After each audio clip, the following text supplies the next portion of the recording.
Well, hi, today we're going to separate some moonshine snake plants that I got back in the summer. Nobody's here with me today, so I'm going to have to film myself with a tripod. So good luck to me with that. Hopefully you can see well enough to make out what I'm doing. Okay, now I've got a lot of my soil mixed up here in this red box here. I am trying to keep this kind of in the center of the frame so you can see it pretty well. I have used some of my chicken grit. I do want a very well drained soil because that's what's best for the snake plant, especially my moonshine.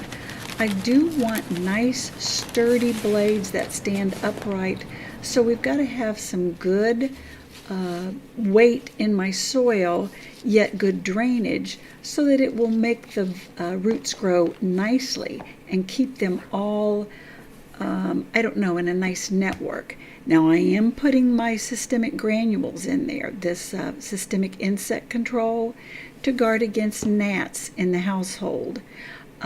This has worked very, very well for me. I used it last year and then again this year when I've repotted each of my plants.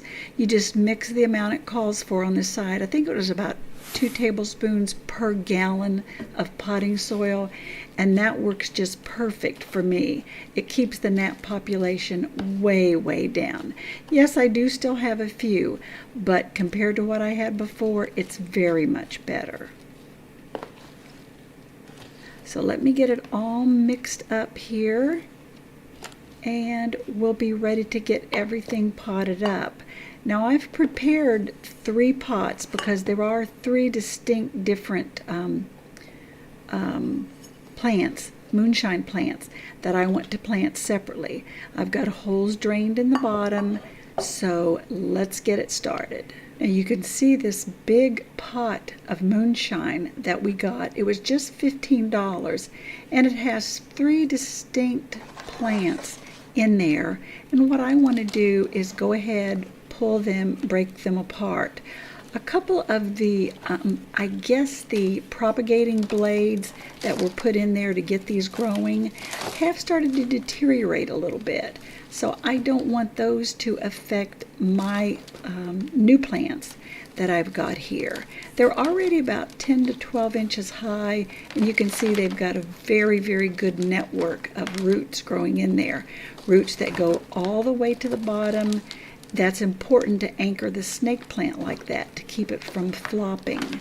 That's why you should have good drainage, water the plant well and deeply so that the roots go searching toward the bottom of the pot and be long and in a nice network, webbing almost, to keep the plant sturdy and upright. And then of course enough light is necessary too, to keep them growing strong and upright. But I think these are going to make really nice plants for me. I'm just going to work them apart and then just try to snap the rhizome off and separate them out.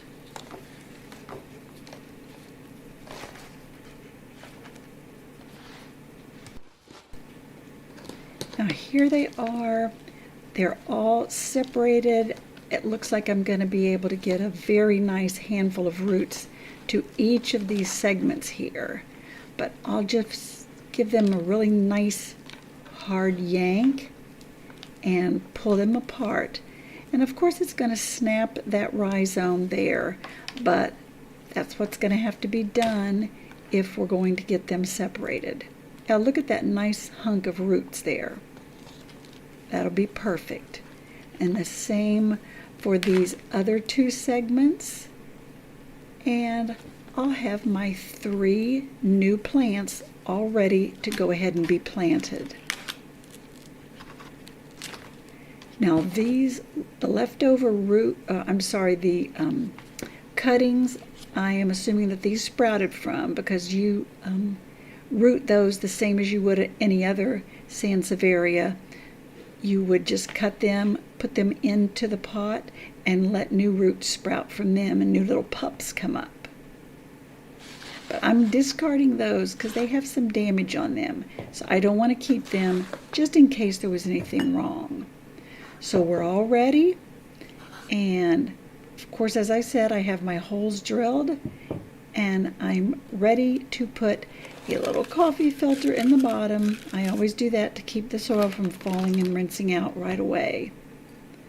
But I will put the soil in, and I want to give them a lot of soil underneath there so that the roots can go deeply down. Now these, of course, I'll use a saucer under them and water freely, but very, very seldom, especially now in the wintertime. Look at all those roots. I got a great big selection of roots for this one. So let me try to center it here, and I'll hold on to it and add some more soil. I think it needs a little more in the bottom to raise it up slightly. Okay, I've got that. And I'll make sure all my roots are tucked in, and then just add the extra soil. That looks pretty good. I'm going to press it down. It needs to be firm and held up, because of course that's the thing that I'm most interested in. I want a nice vertical plant that goes straight up, so it needs to be held in by some strong and sturdy roots.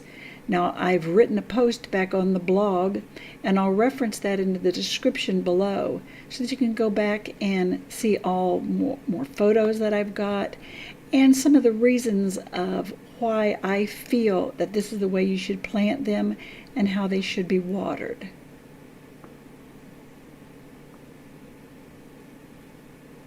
Now let's move on to another one. Oh, I need to straighten that up just a little bit. It has a bit of a lean to it.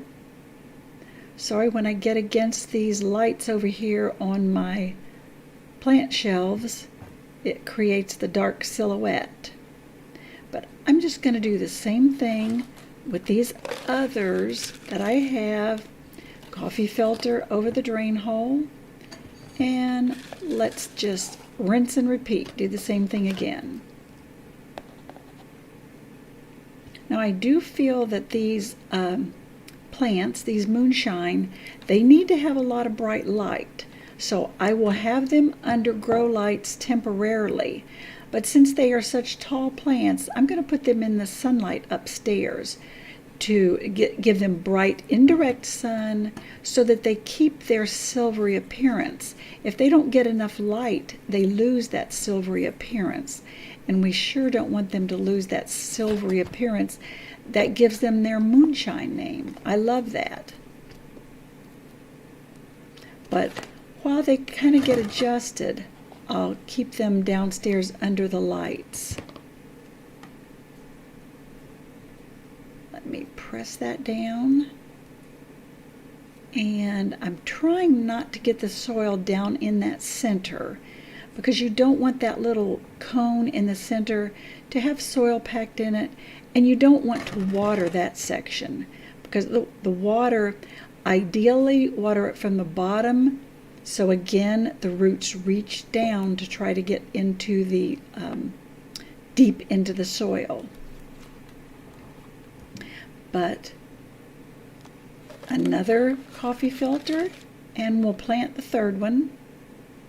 It's a little bit different than those others, but those were the only two that I had left that looked alike. But I think I'll put one in my office room and one in my bedroom, and then one maybe in the family room large window with all the rest of my plants.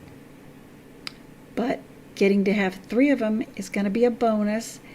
These are said to grow slightly more vigorously than the regular Lorientii. So I am hoping that I will have some fairly quick growth.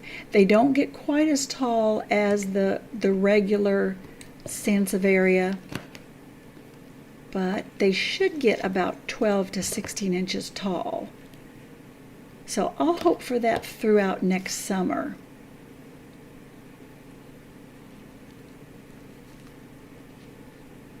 But these will be nice. I'm very, very glad to have found these at such a good price because I don't like spending a lot of money on my plants. I like to get a bargain. So getting these basically for $5 each, that whole pot was $14.99. So getting all 3 of these, made them $5 each, that's entirely worth it to me. They look really good. I'm real thrilled with it.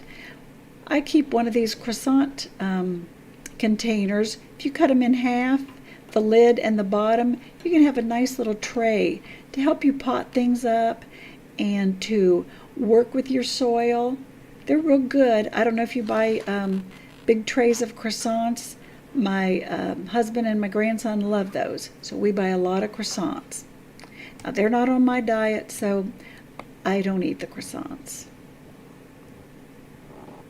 Don't those look nice? I'm really thrilled with the way they look.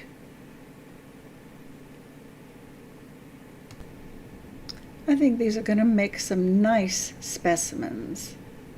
Let me make sure I've steadied them up and got the soil out of that central crown.